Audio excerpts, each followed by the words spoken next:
Okay, welcome. Welcome. This is Generous Theology with Chuck and Brock. My name is Brock, and I'm so happy to be here with my friend discussing interesting, thought-provoking ideas in the world of theology. And Chuck, we have a chance today we're in the Oxford Handbook of Systematic Theology, and we're taking a look in chapter 33, and it's by Professor Ian Markham. And the chapter is called Revisionism. And Chuck, when you and I made plans to have the discussion today as we're recording this, you indicated that you thought this might be a controversial chapter for us in this Oxford Handbook. We come as outsiders reading, triangulating, let's put it that way, around the Oxford Handbook as a different take on the theological task. And we found much in the handbook that has been edifying. We've found some things that have been concerning. And we are in a section of the handbook now where we may have some of our greatest difficulties with the authors. And I think that's worth talking about, the reasons why that might be. And this chapter might be fairly representative of that. Without any further ado, Chuck, I'm just going to push you into the deep end of the pool here to just start off what your thoughts were when you came into this chapter, and expectations, and how difficult of a chapter was this for you to maybe reconcile with things from your understanding and from our side of the Reformed tradition. Yeah, so a chapter that comes with the title Revisionism isn't trying to hide, what it's talking about, right? The last chapter, when we were talking about theologies of retrieval, is what is that? And in the end, it turned out to be a very good chapter, very helpful. But you wonder what is it that they're talking about? When you read a chapter entitled Revisionism, to some extent what you're getting into. The issue becomes in these there is a series of chapters in this last section of the book, the part 4, which is the prospects, and you can tend to read a prospects chapter or a prospects section as perhaps giving multiple alternatives, and that's certainly one way to do it, and in many ways, if what you're doing is presenting alternatives, you can go at it in a way that is more descriptive than prescriptive, right? You're just simply describing potential alternatives that are out there, or even potentially describing what it is out there in the world that is happening in various sectors. And by merely being descriptive, you're not necessarily saying, look, this is the direction to go. You're not necessarily making any case for that the particular chapter being the way that one wants to go. That said, it was interesting to me. I think I tend in my reading to assume a level of descriptiveness over prescriptiveness, where you could read it either way. I tend to assume more of a descriptiveness and read things that way. And in doing that, a lot of times you can read a lot of things that you disagree with, but it's not, and it can be challenging, but in ways, challenging in a particular way, a little more of an intellectual challenge than rather a real challenge to, the way one thinks, or that in some way your own ways of thinking are problematic. This chapter, I start with the first paragraph. The task of theology is difficult, and any responsible theology needs to recognize. Okay, I agree with that. For all the talk about the simple gospel, evangelical scholars are acutely aware of the challenge of how to read the text of the Bible in a consistent way. Okay, yeah, I can agree with that. Roman Catholic scholars do not simply appeal to an authoritative magisterium, but recognize the challenge of reconciling the received tradition with contemporary insights. Okay, I'm not a Roman Catholic scholar, I'm not Roman Catholic, but that sounds like it could be true. He goes on, every form of theology recognizes that there are intrinsic methodological problems. Okay, I get that. In fact, I know that this terminology of problems is used often in very orthodox ways. I know, for example, the popular way to teach preaching right now at Calvin Theological Seminary is this, what they call this 4-page method, where they ask you to look and preach on the problem in the text, the solution in the text, and then the problem in the world and the solution in the world that revolves around the particular text that you're reading. So the fact that we use this terminology of problems and intrinsic methodological problems, okay, I get that. He goes on, revisionism as a form of theology is distinctive in two ways. First, it acknowledges that methodological problems need to be faced at the outset. Hey, that doesn't necessarily mean that it's distinctive from any other kind. And he's suggesting that it's distinctive from any other kind of way of doing theology. I think it's fair to say that you can be orthodox and still face methodological problems at the outset. And then he says, before one can start the work of theology, one must construct a methodological prolegomena. Okay, prolegomenon, that's the singular. And I'm okay with that, right? I don't know that that's distinctive with revisionism, but as you and I know, we're spending some time in some of our other discussions reading through Herman Bavinck, his 4-volume Reformed Dogmatics, and the whole first volume is prolegomena. And so we've been spending weeks on prolegomena before we really get into the real depths of the various doctrinal and dogmatic issues that Bavinck raises later in the series. Okay, maybe not necessarily so unique. Then, second, revisionism recognizes the importance and significance of modernity for theology. All right, okay, yeah, I can see that. He goes on to write, our texts were constructed in a pre-modern age, and the dramatic changes since the Western Enlightenment need to be faced. Okay. Again, I think there are ways that you can face the problems and the changes in Western Enlightenment, but he is beginning to move in a direction that, okay, he's distinguishing revisionism a little bit more. It's about continuing the modernist project here. The result of this is that the theologian lives much more on the edge of the ecclesial community. There's a stronger sense of the constructive challenge that the world poses for the church. Revisionism wants to push the hard questions. Okay, what questions are those? What sort of Christology makes sense of our contemporary experience of the biblical text in our context? Is the traditional account of providence intelligible and plausible in our scientific world? Okay, those are questions that frankly come with some assumptions within the question. But again, this is revisionism. It's a chapter about revisionism, and if we're describing revisionism, great. Okay, it's not at all surprising that revisionists might ask questions like that are fraught with certain presuppositions that they may not necessarily recognize are within those questions. Okay, so revisionist theologians look at many other approaches to theology and suspect that these questions are not being faced. Okay, revisionists are suspicious of what Edward Farley calls authority theology. And he describes authority theology as theology that which initially establishes the truth or reality of a belief is simply its presence in the text of an authority, for instance, a biblical, conciliar,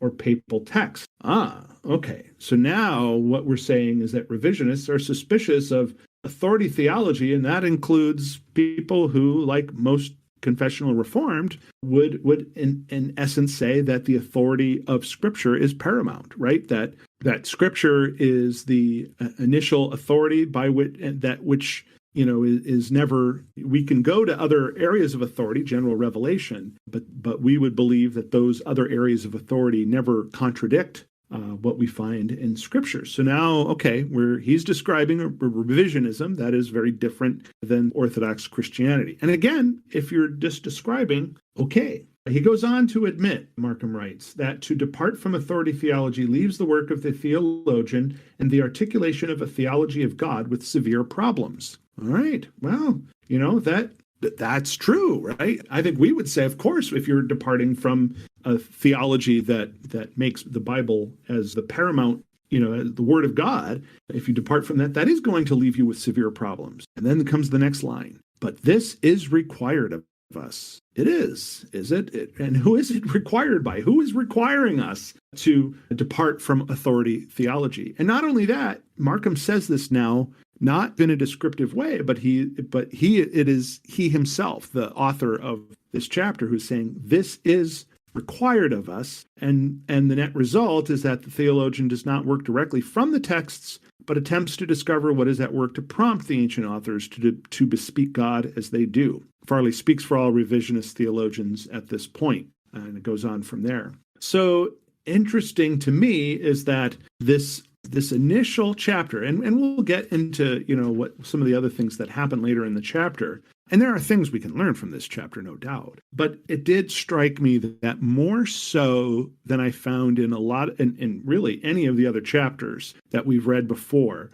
it felt to me like even in my attempt to always read these chapters as descriptive and not prescriptive, in this case, Professor Markham seemed to me, anyway, in my reading of it, to more strongly put his thumb on the scale than I read in other chapters. And so that in essence made this chapter one that I was much more skeptical of from the beginning. And in being skeptical from the beginning, certainly when you put up certain fences and you put up certain caution lines, it makes it a little harder to find, what may be positive out of this chapter. And in the end, I'm not so sure that as we get into these other things, his discussions about David Tracy and some of the development of those things, and his discussion of the roots of revisionism and some other revisionist theologians, and Edward Farley, again, being an example of that, and even the future of revisionism, it just struck me that this chapter, more so than others, was being presented as not merely a description of one particular thread of thought, but rather as a description of a thread of thought that at least the author believed is the thread that we all ought to follow. And what's interesting about that is I suspect that not everyone who wrote in this book would agree with that, right? There are even the Bartian neo-orthodox, I think, would have some issues with this chapter on revisionism, although it is interesting that Markham, we'll get into that, but it's interesting the way Markham describes the neo-orthodox. But yeah, I don't know. In some ways, this chapter did seem to be a little bit of an outlier for me, but given some of the concerns that you've raised before as well, it is interesting that sometimes the furthest outliers can tell you something about what the greater consensus is, right? You'll put outliers in, you'll say, well, we don't necessarily agree with everything in these outliers, but you often use the term Overton window. And I almost wonder whether you can sometimes read what the Overton window for a particular set of theologians or a particular set of people might be by looking at what do they put at the margins, what do they put at the edge. And this chapter, I think, we haven't read some of the last ones, but I think this chapter likely represents the margins, probably represents the far end of that Overton window for at least, the folks who edited this book. But it also tells you something about what's inside that window and what may not be inside the window based on, what are the other margins, what is at the margin at the other side. So that's, I've gone on and talked a lot longer than I intended to here, but that was what was going through my mind as I read this particular chapter. How about you? How might you describe your journey through this chapter? Chuck, thank you for that introduction. Thank you for that build out. We're going to have so much more to say as we go through the various sections of this chapter. And I think I'm just going to start at a high level. When you and I proposed reading through this Oxford Handbook of Systematic Theology, maybe a year ago at this point, and when we started, I would have said, and I think I did say on some of our early recorded sessions, that I was very strongly concerned about a replacement outlook, about this handbook being representative of a narrative, of a modernistic to postmodernistic narrative that was interested in replacing pre-modern understandings of Christianity with modern and even perhaps postmodern. And I think that was my big concern. Now, before I go further down that route, let me take a step back. You articulated something that I believe is so valuable, and that is this. Even with this idea that perhaps it would be very difficult for me to associate fraternally with the Oxford Handbook authors, the way I associate with fellow Reformed brothers and sisters, even though that would be difficult, you and I have talked about the importance of listening, reading, being well read outside of our own tradition. And so that was my guide here. And in particular, this idea that people who are not in our tribe, quote unquote, can still be read profitably. And one of the master keys to that process is this idea of a generous reading. And the point you mentioned here, which was this idea of taking as much of what these authors say in a descriptive sense rather than a prescriptive sense. And I'm very much with you on that. And I'm very much still convinced that if there is a superpower in theology today that can benefit people in our tradition, the Reformed tradition, I think one of the superpowers would be to engage descriptively with theologians outside of our tradition. And I'm still in on that. And so in that sense, the Oxford Handbook has been extremely profitable. I have had many insights reading these authors in the various essays that we've read. And so that's a beautiful thing. And I think if there's a way to describe it, it would be this idea, first of all, of engaging with the theological text descriptively. And then second of all, understanding that there's much in these texts that I can agree with in a local setting. And the problems tend to be when we zoom out of a particular local context and start looking at a higher level, at a meta-narrative level, at a worldview level. And what do I mean by that? Well, Chuck, let's just say that I'm with Professor Markham, and we are walking in the streets of a city, and neither of us knows where we are. We're lost. We're walking down this city street together, he and I, and we're surveying the land, and we're both committed to helping each other get to our mutual destination. And so I think I would have no problems trusting the professor to look at the local landscape that we're in and say to me, oh, that looks like a convenience store 4 or 5 blocks down from here. Maybe that would be a good place to ask for directions. Or, oh, that looks like a bad part of town over there on the west side. Maybe that's not the right place for us to go. And, look over here. Look, we've got, there are train tracks, there's high traffic, high volume areas. Maybe that's not a great place for pedestrian. And so within that limited locality, within that short context, I think Professor Markham and I can help each other and be blessed by this idea. Now, as we're walking and we're moving towards that short, contextually driven goal, I think I'm going to partner with the guy. I think it's two heads are better than one, I think is the old saying. And may we be a blessing to each other in this. Now, as we're walking, Professor Markham tells me his vision for society at large. And he's got different ideas about monetary policy, let's say, than I do. He's got different ideas over the foundations of rights and duties and responsibilities of citizens than I do. And he's got different ideas about fundamental building blocks of reality than I do, let's just say. Now, suppose I ask him the question, Professor, what is a woman? And his answer is profoundly not compatible with my understanding or with my answer. Now, I'm still going to partner with the professor to get out of this tight spot.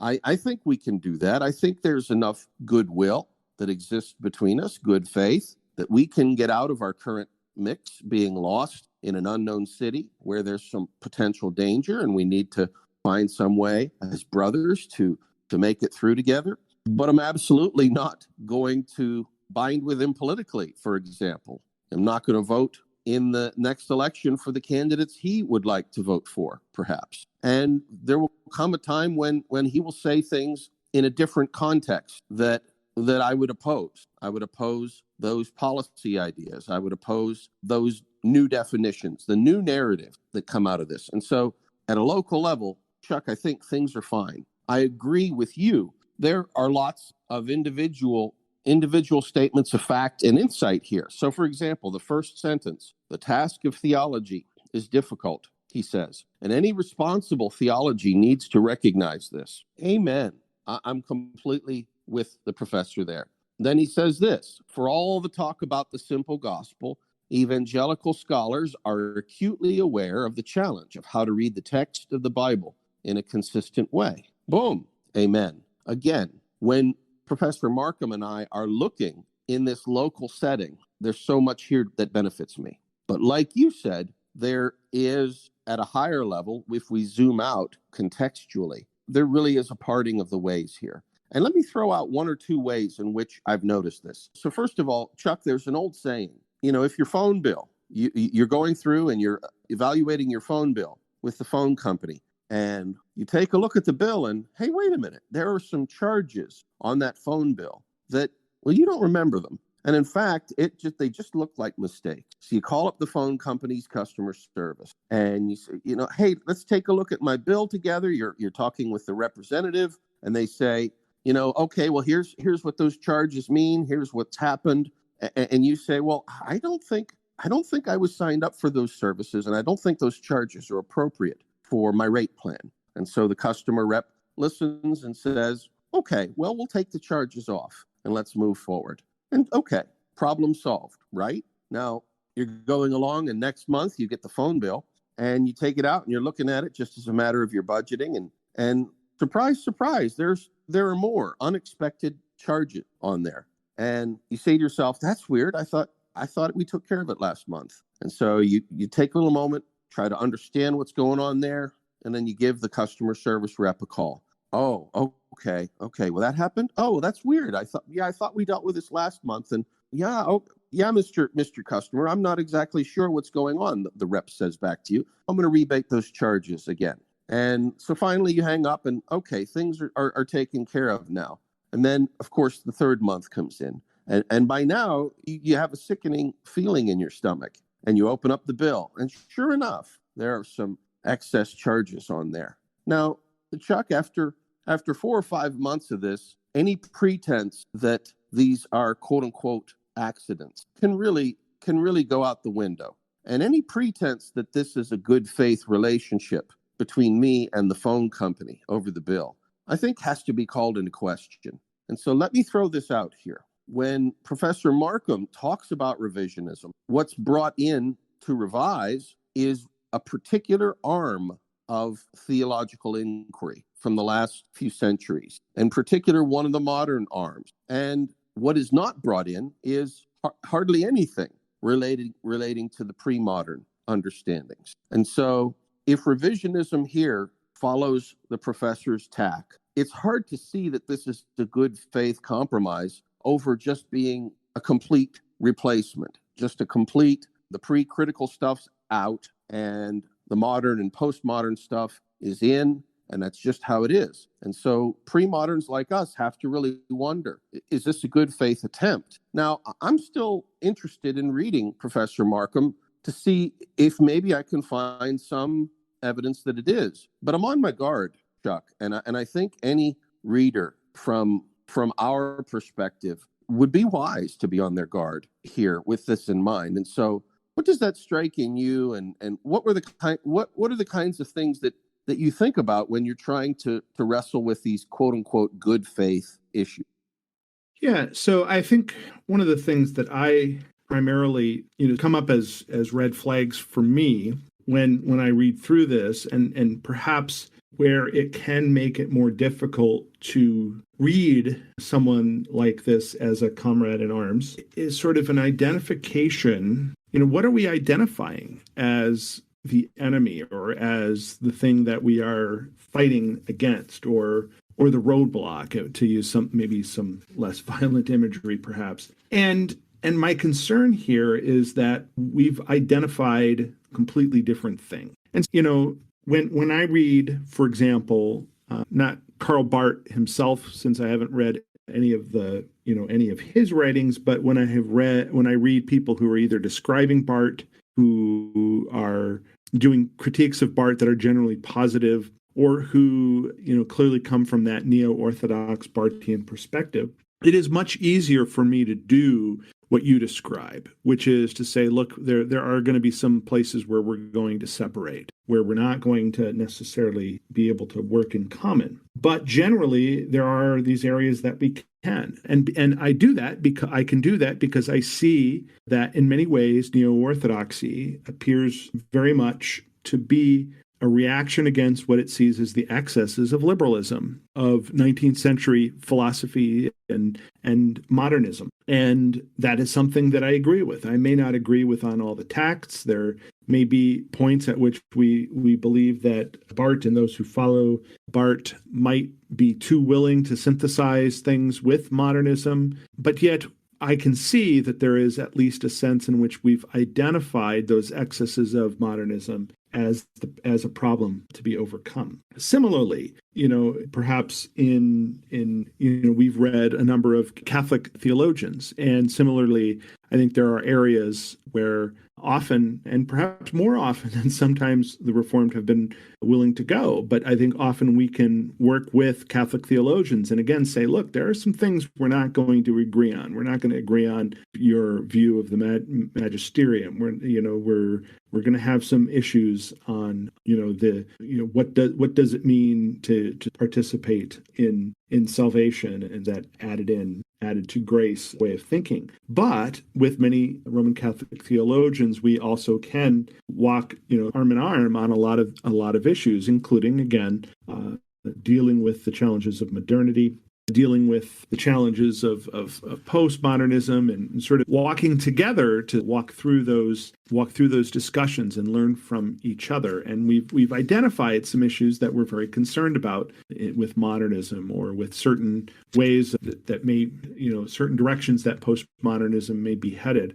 And we may not agree on everything, but we'll get there. In this chapter, I just found it much harder because there is a sense in which I feel like we've identified different things, different enemies, or perhaps what we consider to be a roadblock, Markham might describe as a beautiful hill, and things that we may say, are the right way to go to avoid the roadblocks. Markham might say, no, you've gone off in the wrong direction. And there just seems to be much more of that. And even in this next section 1, David Tracy's Blessed Rage for Order, which I found interesting and there was a lot of descriptiveness that I think could be really helpful to talk about. But again, there was this sense in which even the way this is described suggests to me that revisionists would not necessarily make the best comrades in arms, because we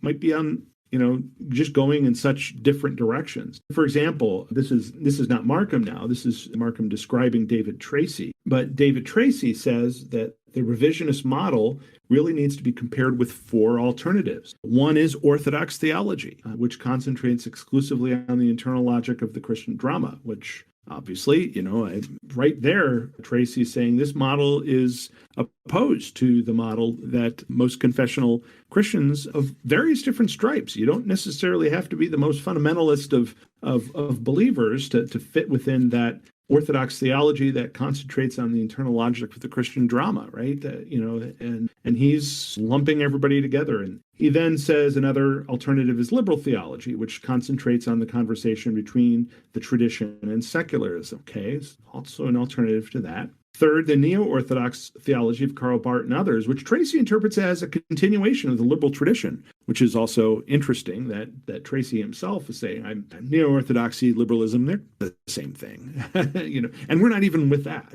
And then finally, the radical theology is advocated by the death of God theologians, which wants the traditional God to die so that human life can be liberated. Okay, well, I'm good with being an alternative to that. I'm good with being an alternative to liberal theology, and perhaps to some extent, even though I find myself often marching arm in arm with neo-Orthodox theology of Barth and others, there are some areas where I find disagreement, but now he's also contrasting himself to Orthodox theology. And then what happens next is, for Tracy, the revisionist model is one that's grounded, albeit in a critical way, in the work of Paul Tillich. And Tracy describes the approach as this. And this to me was, I think, really important because, again, while to some extent Markham now is doing more of a description, describing what Tracy says, in fact, quoting directly from Tracy, it is also gives us a sense of what, given that he spends so much time with Tracy, it's pretty clear that Markham believes that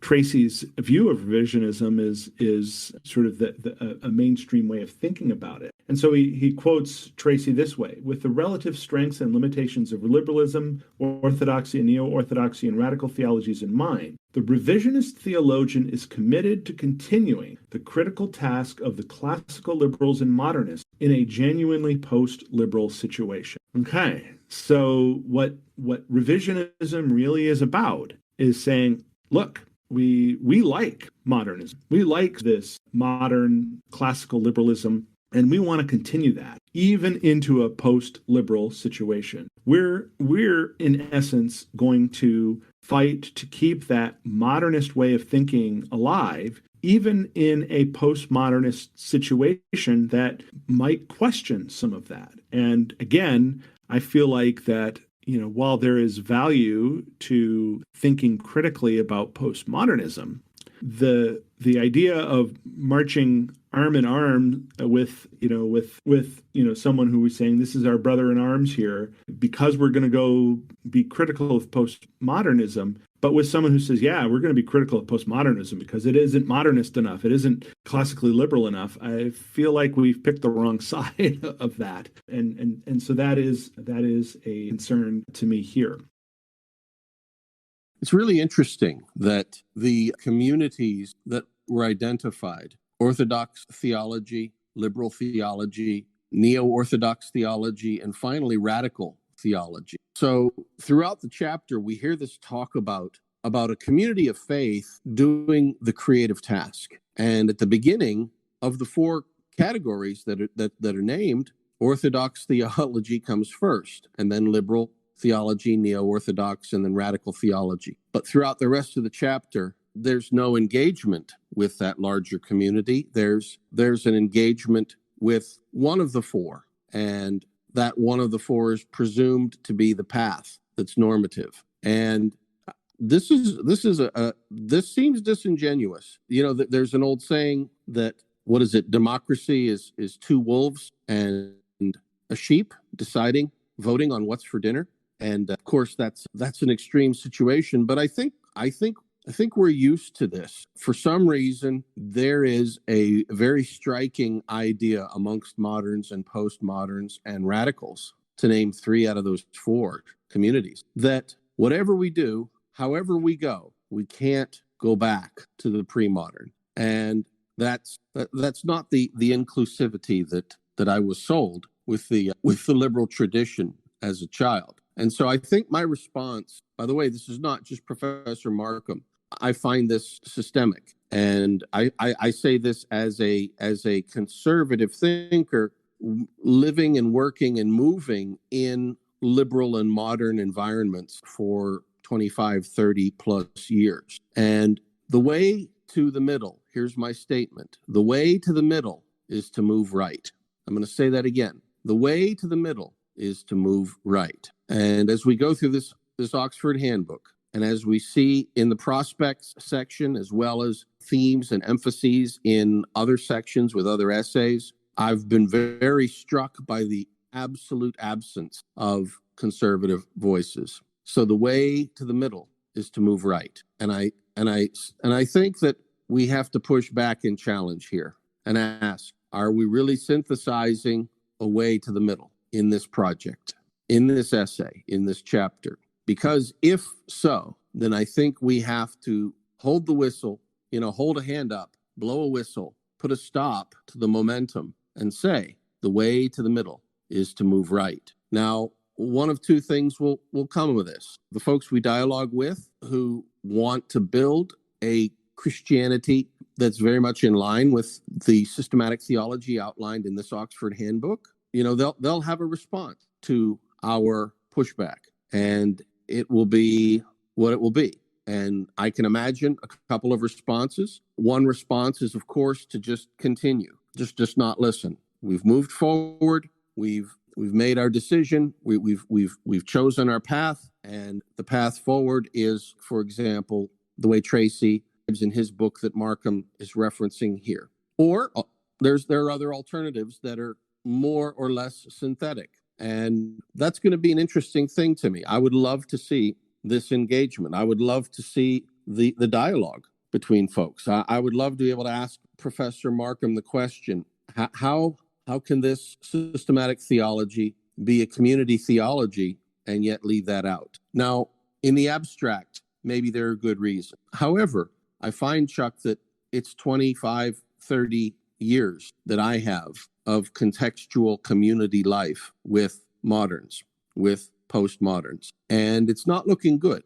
I think we come here, when we read, we have to, and you mentioned that I used the word Overton window, and that is such a strong description of one of the principal ways that modernity and postmodernity has tried to move forward. And this is really a crossroads. So I want to walk this path with Professor Markham in the sense that I would love to engage in a critical way with the works of Tillich. I would love to. Now, I say a critical way, and of course, a critical way that is informed by my Orthodox Reformed tradition. And we really have to press and see, is this going to be acceptable to the authors here? Now, Christian text must be correlated with the complexity of the human situation. What an interesting statement. The theological task will involve a critical correlation of the results of the investigation.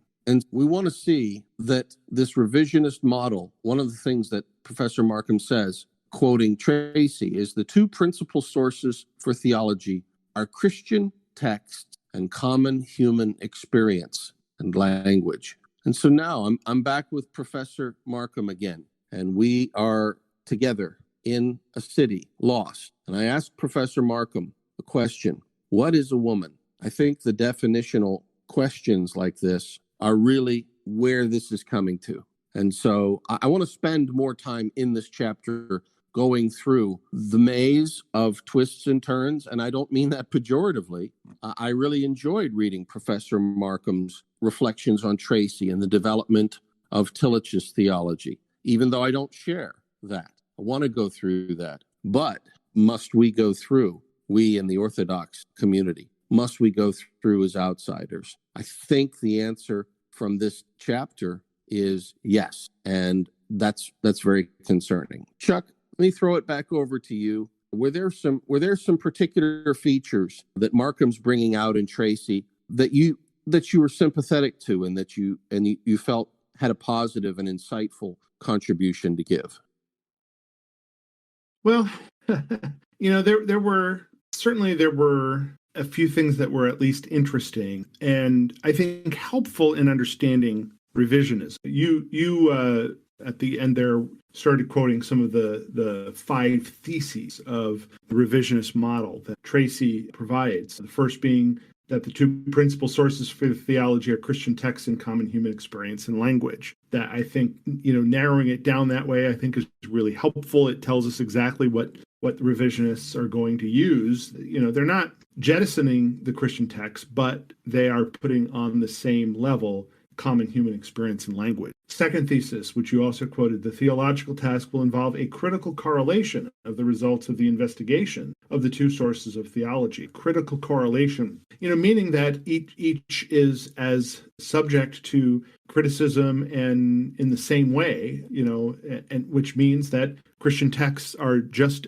no different than any other kind of thinking. And again, it's laid out pretty clearly there. The third thesis is that the principal method of investigation of the source of common human experience and language can be described as a phenomenology of the religious dimension present in everyday and scientific experience and language. Now, that's a little dense, but I at least think that it gives us a sense, again, of what revisionism is trying to do. They are looking for a source for common human experience and language rather than assuming a source, and that source is a phenomenology of the religious dimension that's present in everyday experience and language, but also scientific experience and language. Again, correlating the two, putting them sort of at equal levels. The fourth thesis is the principal method of investigation of the source, the Christian tradition, can be described as an historical and hermeneutical investigation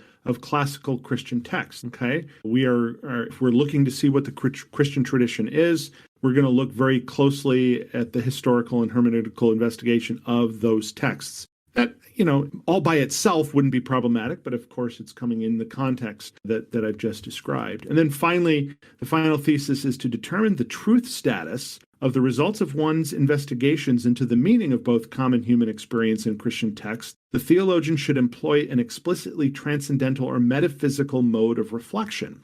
And that's interesting too, because again, by itself or only with the fourth thesis, there is some sense here in which we could say, what you're doing here in revisionism is because you want to employ an explicitly metaphysical or an explicitly transcendental mode of reflection, you're not going with, a mere sort of empiricist type of way of thinking. That's helpful to know, helpful to understand, and perhaps even something that we as Orthodox Christians might agree with. But again, aligning that with the first three theses gives us some concern. That said, I do appreciate that what Tracy does is he lays it out very clearly, right? He's not trying to do some mealy-mouthed, this is all really about Christianity, and it's just about a way of really getting at the heart of it in a way that maybe hasn't been done in the past. No, he's laying it out very directly for us, and I think that piece is helpful.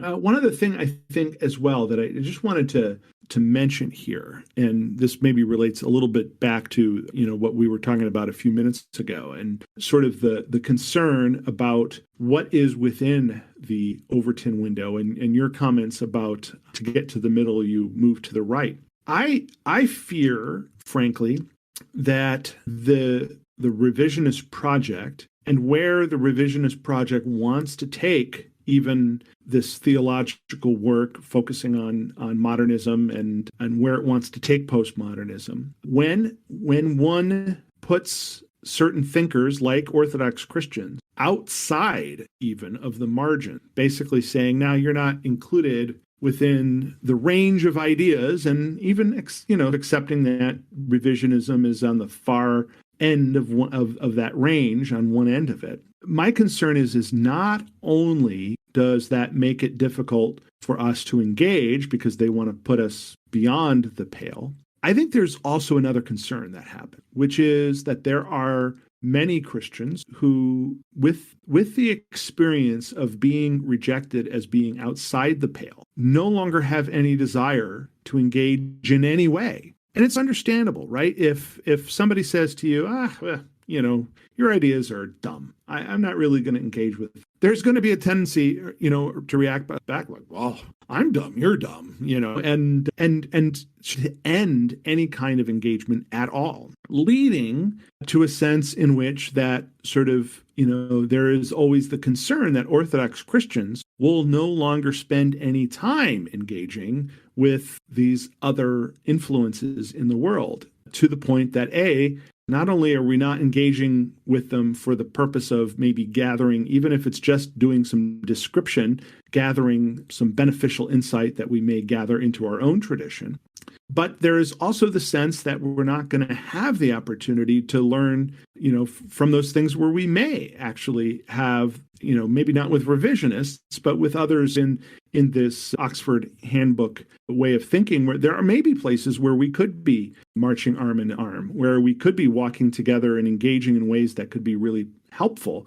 And by feeling put off, we may not engage with them at all, in which case now suddenly you not only do you have a triumph of revisionism, a move towards the idea that a lot of these pre-modern ideas or Orthodox ideas, even more recently, if they're not going to be acceptable to that one group, also nothing from that other group is going to be acceptable to those of us who are in this Orthodox. And suddenly now you've got two tracks that don't engage at all with each other, two tracks that don't learn from each other.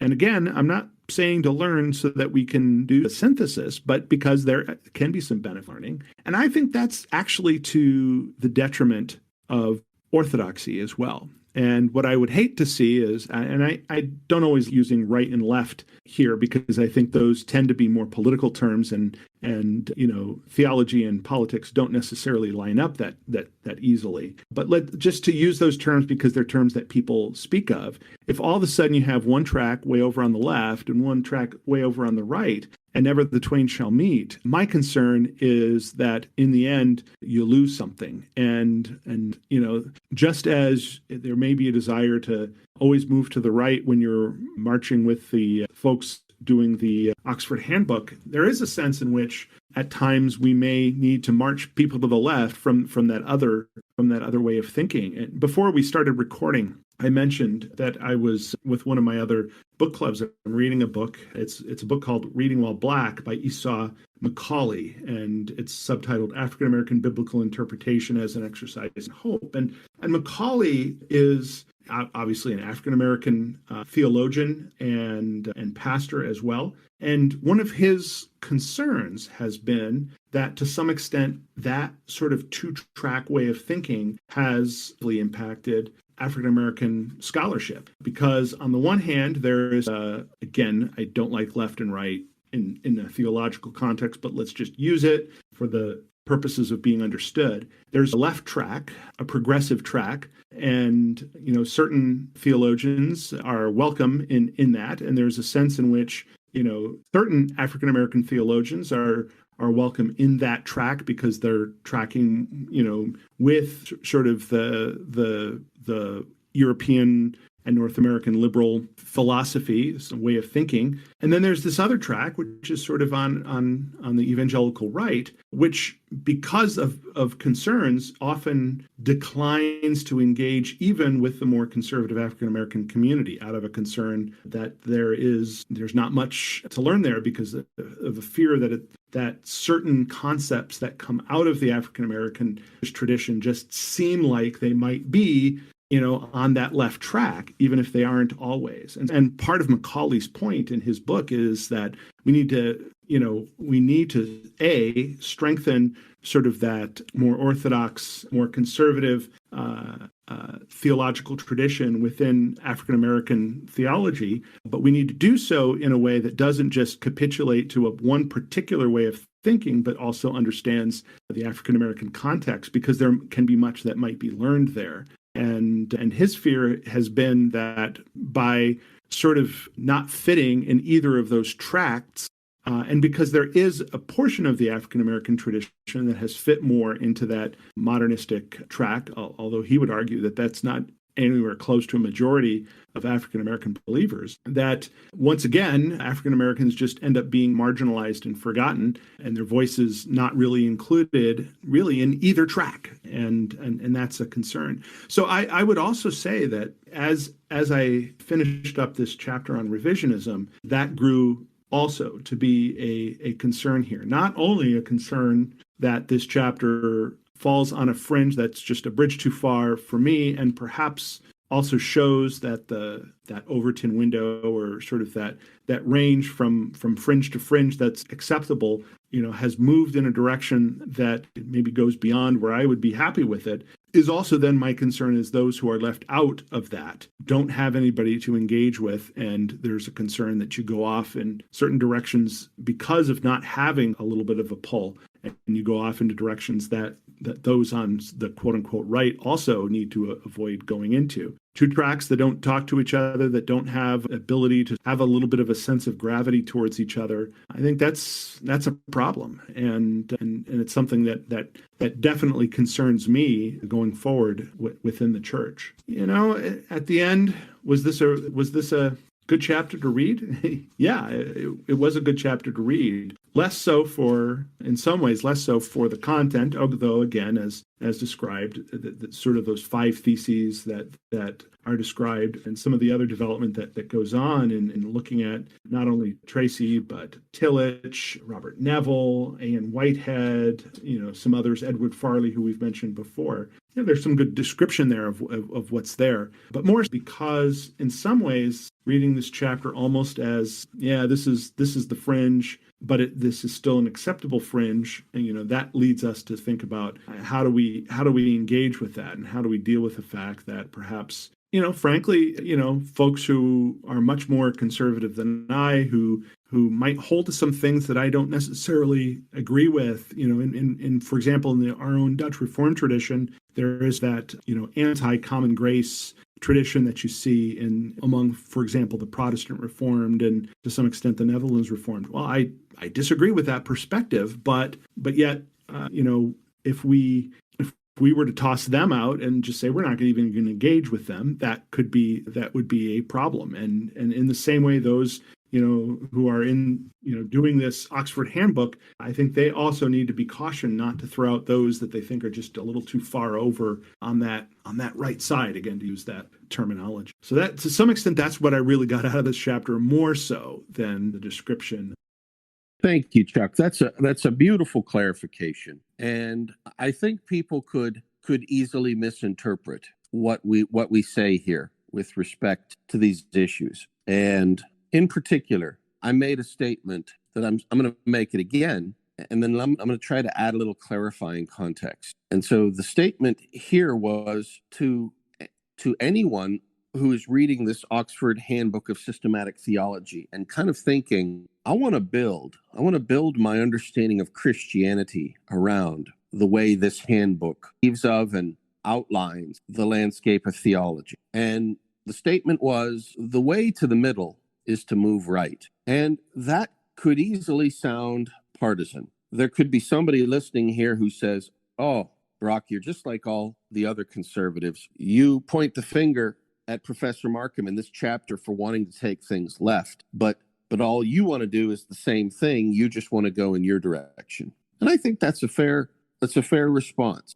My only answer is this. It has been really important to me to be well-read and informed outside of my own theological tradition. And I got it, as far as I can tell, I got it from the liberal ethos that I grew up in. So I have Barth's Dogmatic. I have, the collected works from James Barr. I have 8 or 10 Oxford handbooks, none of which are written from my own theological tradition. I have hundreds of volumes that I intend to use productively, and all of them inform my theology. Even if I remain, quote unquote, squarely within my tradition of Reformed Orthodoxy, these volumes are in my library for important reasons. Number one, by reading outside of my tradition, I really do agree. I get a bigger perspective on the world. Number two, by reading outside of my tradition, some of these seminal sources, I really cut through a lot of things that have a high signal to noise ratio. For example, Professor Markham's essay here, we've been quite critical. Having said that, one of the things that I have to commend the professor on, even while still being critical of where I think he wants to go, is this essay really is fairly direct in communicating what it's about, what the stated goals are. What does a good endpoint look like in the professor's mind? What methods should we use? What theologians should we consult and be informed by? And so I love that. I love having the seminal works from folks like Professor Markham, because then there's much less misunderstanding. There's much less talking past each other. And so in that sense, the Oxford Handbook is a big win for me. And Chuck, I know you consider it a big win as well, even if you remain firmly in your own tradition. And having said that, I'm going to repeat the statement, hoping that it comes across more genteel than it otherwise might. The way to the middle is to move right. And the reason why I'm going to say this is a genteel statement is because, Chuck, in reading, in having my theology informed by the best exponents of people outside of my own tradition, I am different, Chuck, and I think almost entirely for the better. And I would wish that blessing upon folks like Professor Markham, other folks who want to build around this Oxford Handbook of Systematic Theology. This isn't, we're not, I'm not saying this in an adversarial way. These are the kinds of people I want to have theological discussions and interactions with for the next 20, 25, 30 years, however long the Lord blesses me on this earth. And with that in mind, let me say it one more time, even though I know it's uncomfortable. The way to the middle is to move right. And I say this as someone on the right who has read much on the left. And so that was one of the overarching principles behind us when Chuck, when you and I got together and we said, hey, we want to really start this idea of a generous theology. And it was built upon this foundation of good faith interactions, of getting to the seminal texts and engaging and interacting. And so I hope in that light, a statement that might seem unpalatable to many would still be a blessing. I agree with the professor. There is much in the theological task that is difficult, and there are many challenges. The way home is sometimes a path one would not prefer to walk. And that's an interesting idea of its own for another day. Chuck, let me throw it over to you for some final thoughts.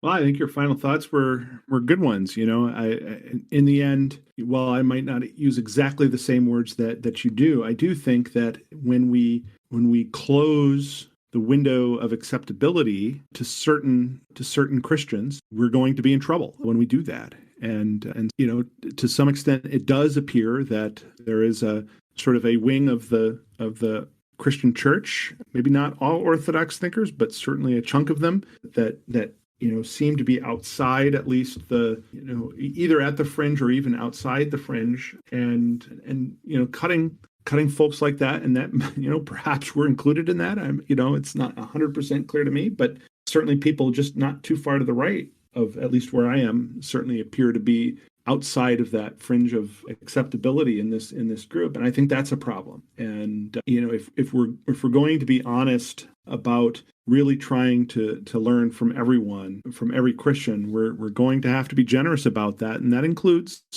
being generous to people on all ends. And I agree with you. I think to some extent, because we come from a more orthodox, a more conservative theological background, it was our desire to read to the left, to understand what's going on in that direction. And we felt that there was a need for us to do that. But I think it does go both ways. That's why when I prepare, for example, for a sermon, I often will read from commentators that are to the right of where I sit on certain issues.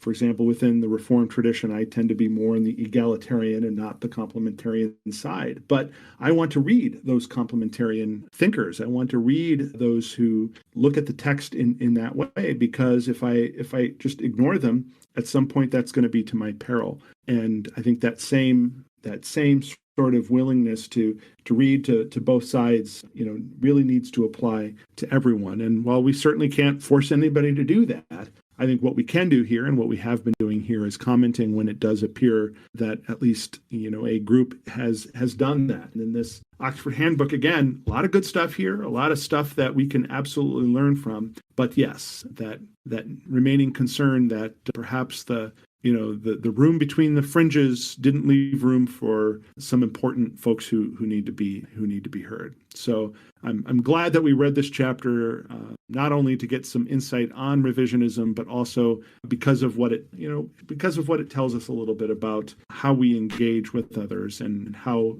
in the end, we can sometimes narrow those windows in ways that exclude others, and that exclusion can be negative for us. So thank you for reading through this chapter with me.